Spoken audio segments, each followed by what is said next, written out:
Mga kautang, may bagong loan application na naman akong nakita. Yes, bago pa siya sa Google Play Store kahit ni isa.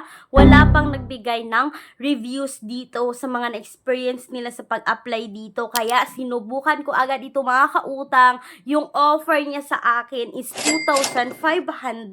Kaya hayaan nyo muna ako na i-share yung experience ko about this loan application bago kayo mag-apply. Para naman ma-share ko sa inyo kung magkano yung interest, kung may loan deduction ba, kung buo ko bang nakuha yung 2,500. Kaya just keep on watching.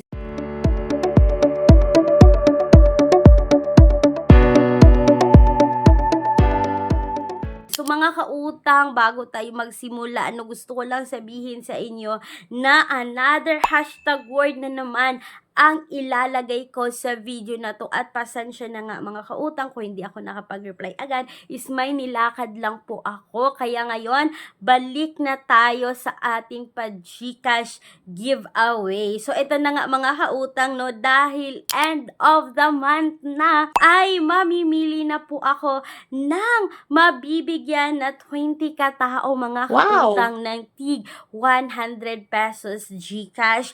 Kaya mga kautang, abangan nyo yung mga susunod kong video, yung mga masusunod kong upload, dahil mag-spin the wheel ako ng random picker para maraffle kayong lahat ng nag-iwan ng bakas, lahat ng nag-comment na nailista namin ay isasama ko po sa raffle. Kaya mga kautang, abangan nyo po yan. So ito na nga mga kautang, hindi na natin patatagalin pa, pag-uusapan agad natin itong si Benny Online is a Loan App. Yes mga kautang, itong Benny is nasubukan ko na siya before, no? Kaya nga lang, yellow yung logo niya dati mga kautang, no?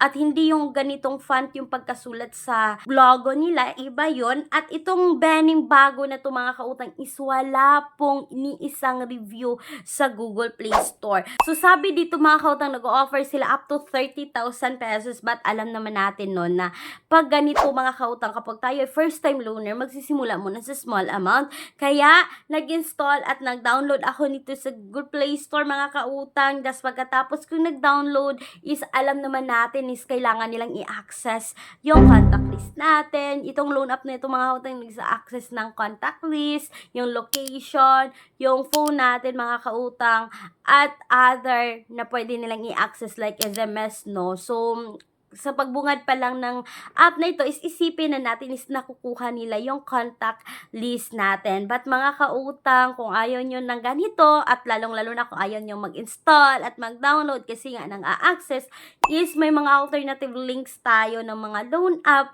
na hindi po nang a-access kasi nga direct website siya, at ilalagay ko sa description box at sa comment section ng video na ito. At ito na nga, proceed na tayo kay Benny mga kautang, no. Pagkatapos kong nag-install dito at naglagay ng aking active mobile number is 12,000 yung offer niya sa akin. But mga kautang, ang laki pa rin ng 12,000 kapag tayo ay first time loaner. So at the end of this application, dyan nyo pa malalaman kung magkano nga ba. So as usual, kailangan natin ilagay dito, first step is yung identity information. So yung mga valid ID na proceed dito ay UMID, passport, TIN, driver's license, SSS, postal ID, voters ID, PRC, GSIS, at OWA ID mga kautang. At ito na nga, no, sa work information, kailangan nating ilagay lahat ng details kung ano po yung trabaho natin. At pagkatapos dito sa contact information mga kautang, itong loan application na to is nanghihingi ng 5 contact person. Kaya na nga lang, sabi ko nga kanina, na kahit 5 lang yung hinihingi nila dito or ilagay natin, is as long as nanghihingi sila ng permission to access our phone,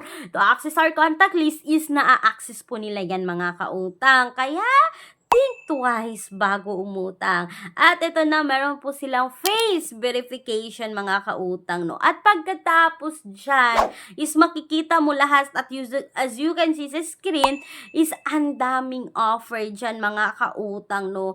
At yan, nag-click ako niyang pinakataas ng evaluation ako. Pagkatapos mga kautang is meron po silang 25 seconds na evaluation dito. Pagkatapos ng 25 seconds is makikita mo agad na naging 2,500 So, kanina no, yung hindi pa nag-evaluate is 3,500 to 15,000. So, pagkatapos ng evaluation is naging 2,500 mga kautang at nag-click ako dito ng apply. At pagka-click ko na dito ng apply mga kautang, makikita mo lahat ng loan details at ito yung nakaganda para sa akin. No, maganahan ako or nagagandahan ako sa isang loan application kapag nakita natin lahat ng details mga kautang. Katulad lamang nito, sa 2,500, yung amount po na ma-receive natin dito is 1,620. Meron silang total fee mga kautang na 880 at mga kautang, alam nyo ba na 30 days ang loan application na to, no? Sabi dito, loan length is 30 days kasi yung first installment due nila mga kautang, no? 10 days of successful loan po. Pagkatapos yung na-approve dito, magbilang kayo ng 10 days mga kautang, is magbayad kayo ng 2,000. Tapos, yung second installment ko dito mga kautang is after 20 days na po. So, 20 plus 10 is 30 days mga kautang. But, sa 20 days is magbabayad ka na lang ng 480.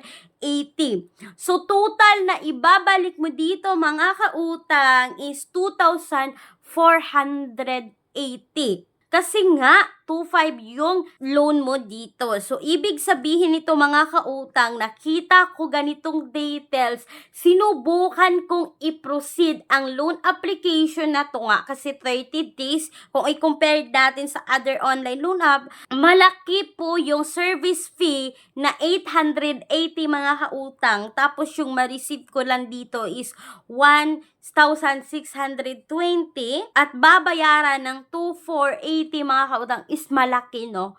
No, malaki rin siya.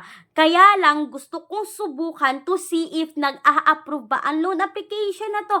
At ito na nga mga kautang, no, pinusid ko talaga yung pag-utang dito sa loan application na to. But, mga kautang, alam nyo ba na 24 hours yung inantay ko dito para malaman kung ako po ba ay approve or decline. And after 24 hours of waiting mga kautang, no, ako po ay na-decline dito kay Bani. At sabi dito mga kautang, you can reapply after 3 days mga kautang, no?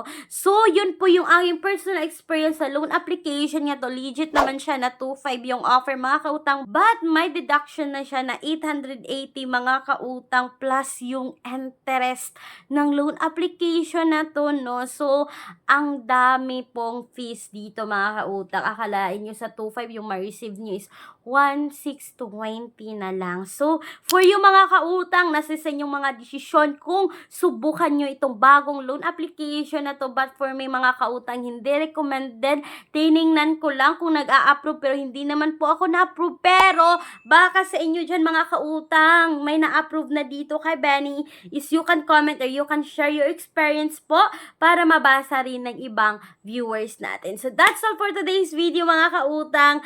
At abangan nyo po ang aking pa-monthly GCash giveaway. Kaya, abangan nyo yung susunod na video ko. Once again, this is Clarice, ang inyong number 1 pala utang dahil utang is life. Bye bye bye mga kautang!